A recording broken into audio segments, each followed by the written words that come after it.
Kain po tayo. Ginawa kong so homemade ice cream popsicle. Ice cream creamsicle. Ayun. Yun. So, gumawa ako ng popsicle. Tama-tama ngayon sa mainit na panahon. So, it's my homemade popsicle.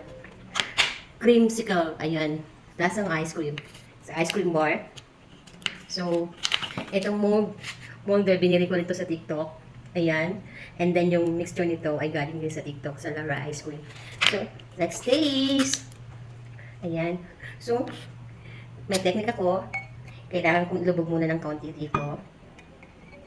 Ayan. Para madali siya na matanggal.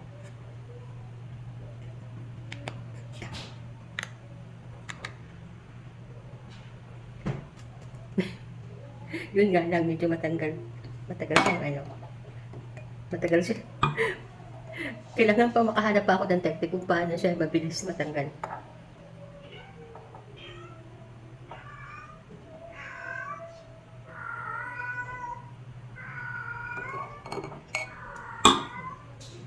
Oh!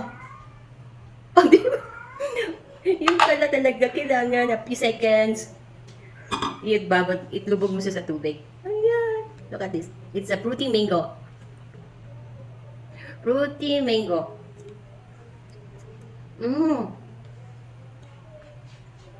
Harap. Oh.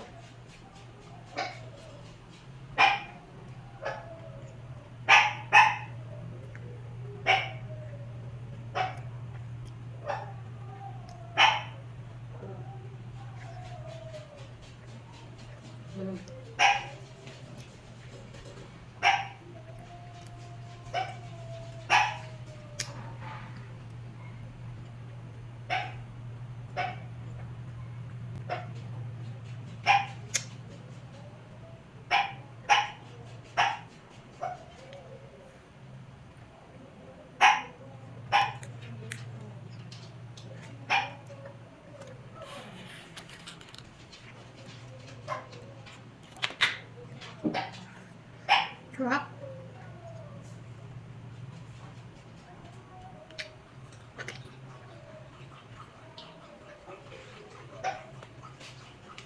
Yung palang technique, yung lubog dito sa ng few seconds.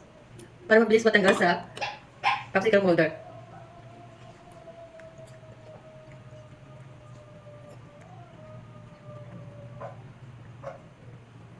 Cream bar.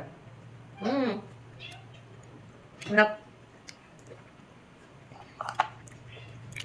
Isa pa. Ano isa pa?